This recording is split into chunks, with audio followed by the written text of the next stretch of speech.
Hi ಎಲ್ಲರಿಗೂ ನಮಸ್ಕಾರ. ಇವತ್ತು ಸ್ಯಾಟರ್ಡೇ. ಇದು ಸ್ಯಾಟರ್ಡೇ ಲಾಗ್ ಆಗಿರ್ತದೆ. ಮೊದಲಿಗೆ ನಾನಿವತ್ತು ಮಧ್ಯಾಹ್ನ ಊಟಕ್ಕೆ ಅಂತ ಬದ್ನಿಕಾಯಿ ಕಾಯಿಪಲ್ಯನ ಮಾಡ್ತಾಯಿದ್ದೀನಿ. ಮೊದಲು ಬದ್ನಿಕಾಯಿನ ಹೆಚ್ಕೊಂಡು ಆಮೇಲೆ ಒಂದು ಬೊಗಣೆಯಲ್ಲಿ ಸ್ವಲ್ಪ ಎಣ್ಣೆಯನ್ನು ಹಾಕ್ಕೊಂಡು ಅದಕ್ಕೆ ಸ್ವಲ್ಪ ಜೀರಿಗೆ ಮತ್ತು ಸಾಸಿವೆಯನ್ನು ಹಾಕಿ ಈರುಳ್ಳಿಯನ್ನು ಹಾಕ್ಕೊಂಡು ಚೆನ್ನಾಗಿ ಫ್ರೈ ಮಾಡ್ತಾಯಿದ್ದೀನಿ ಎಣ್ಣೆಯಲ್ಲಿ. ಅದೇ ರೀತಿಯಾಗಿ ಎಣ್ಣೆ ಎಲ್ಲ ಏನಂತಂದರೆ ಈರುಳ್ಳಿಯನ್ನು ಚೆನ್ನಾಗಿ ಫ್ರೈ ಮಾಡಿಕೊಂಡು ಇವಾಗ ಹೆಚ್ಚಿಟ್ಟಿರುವಂಥ ಟೊಮೆಟೊ ಕೂಡ ಹಾಕಿದೆ, ಅದನ್ನು ಕೂಡ ಎಣ್ಣೆಯಲ್ಲಿ ಫ್ರೈ ಮಾಡ್ತಾಯಿದ್ದೀನಿ. ಮತ್ತು ಸ್ವಲ್ಪ ಅರಿಶಿನ ಪುಡಿಯನ್ನು ಹಾಕ್ಕೊಂಡೆ. ಹಾಕಿದ ನಂತರ ರುಚಿಗೆ ತಕ್ಕಷ್ಟು ಉಪ್ಪನ್ನು ಕೂಡ ಹಾಕಿ ಸ್ವಲ್ಪ ಏನಂತಂದರೆ 1 ಸ್ಪೂನ್ ಆಗೋಷ್ಟು ಮಸಾಲೆ ಖಾರನ ಹಾಕಿ ಎಲ್ಲನೂ ಮಿಕ್ಸ್ ಮಾಡ್ತಾಯಿದ್ದೀನಿ. ಎಲ್ಲನೂ ಚೆನ್ನಾಗಿ ಎಣ್ಣೆಯಲ್ಲಿ ಫ್ರೈ ಮಾಡ್ಕೊಂಡ ನಂತರ ಇವಾಗ ಹೆಚ್ಚಿಟ್ಕೊತ ಬದ್ನಿಕಾಯಿನ ಅದರಲ್ಲಿ ಹಾಕಿ ಇದನ್ನು ಕುದಿಲಿಕ್ಕೆ ಇಟ್ಟಿದ್ದೀನಿ. ಇವಾಗ ಏನಂತಂದರೆ ಇದು ಬದ್ನಿಕಾಯಿ ಕಾಯಿಪಲ್ಯ ಕುದೀತಾ ಇದೆ. ಮೇಲೆ ಸ್ವಲ್ಪ ಕೊತ್ತಂಬರಿ ಸೊಪ್ಪನ್ನು ಹಾಕಿ ಬದ್ನಿಕಾಯಿ ಕಾಯಿಪಲ್ಯನ ಕುದಲಿಕ್ಕಿಟ್ಟು ಈ ಕಡೆ ರೊಟ್ಟಿಯನ್ನು ಮಾಡ್ತಾಯಿದ್ದೀನಿ. ಇವತ್ತು ಗೊಂಜಾಳ ರೊಟ್ಟಿಯನ್ನು ಮಾಡ್ತಾಯಿದ್ದೀನಿ. ಗೊಂಜಾಳ ರೊಟ್ಟಿಯನ್ನು ಹೇಗೆ ಮಾಡೋದು ನೋಡಿ. ಮೊದಲು ಗೊಂಜಾಳ ಹಿಟ್ಟನ್ನು ಚಾನ್ಸ್ಕೊಂಡು ಅದರಲ್ಲಿ ಸ್ವಲ್ಪ ಬಿಸಿನೀರನ್ನು ಹಾಕ್ಕೊಂಡು ಚೆನ್ನಾಗಿ ನಾದ್ಕೋಬೇಕು.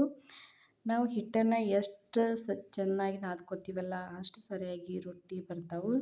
ಅದೇ ರೀತಿಯಾಗಿ ನಾ ಹಿಟ್ಟನ್ನು ಎಲ್ಲ ನಾದ್ಕೊಂಡು ಇವಾಗ ರೊಟ್ಟಿಯನ್ನು ಮಾಡ್ತಾಯಿದ್ದೀನಿ.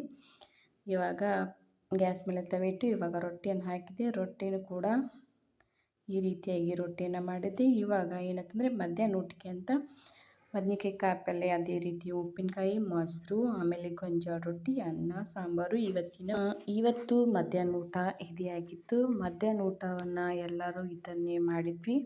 ಇದೇ ಊಟ ಆದ ನಂತರ ಸ್ವಲ್ಪ ರೆಸ್ಟ್ ಮಾಡಿ ಹಾಗೆ ನಾವು 4 ಗಂಟೆಗೆ ಹೊರಗಡೆ ಹೋಗಿದ್ವಿ. ಇವತ್ತು ಸ್ಯಾಟರ್ಡೆ ಅಂದ ಕೂಡಲೇ ಅಲ್ಲಿ ಸ್ವಲ್ಪ ಟ್ರೆಂಡ್ದಲ್ಲಿ ಏನೋ ಆಫರ್ ಇದೆ ಅಂತ ಹೋಗಿದ್ವಿ. ಏನು ಆಫರ್ ಅಂತಂದರೆ 1 ಬೈ 1 ಗೆಟ್ ಅಂತ ಅಂದಿದ್ರು. ಅಂದರೆ 1 ತೊಗೊಂಡ್ರೆ 1 ಫ್ರೀ ಅಂತ ಅಂದಿದ್ರು. ಅದಕ್ಕೆ ನಾವು ಸ್ವಲ್ಪ ನೋಡ್ಕೊಂಡು ಬರಬೇಕಂತ ಹೋಗಿದ್ವಿ. ಎಲ್ಲ ನೋಡಿದ್ವಿ. ಇಲ್ಲಿ 2 ಫ್ಲೋರ್ ಇದೆ. ಫಸ್ಟ್ನೇ ಫ್ಲೋರ್ದಲ್ಲಿ ಎಲ್ಲ ಜೆಂಟ್ಸ್ ಬಟ್ಟೆಗಳಿವೆ, ಡ್ರೆಸ್ಸಸ್ಸು. ಅದೇ ರೀತಿಯಾಗಿ ಎಲ್ಲ ಡ್ರೆಸ್ಸಸ್ಸು ಚೆನ್ನಾಗಿದ್ವು. ಆಮೇಲೆ ಸೆಕೆಂಡ್ ಫ್ಲೋರ್ದಲ್ಲಿ ಏನಂತಂದರೆ ಎಲ್ಲ ಲೇಡೀಸು ಡ್ರೆಸ್ಸಸ್ಸು ಎಲ್ಲನೂ ನೋಡಿದ್ವಿ.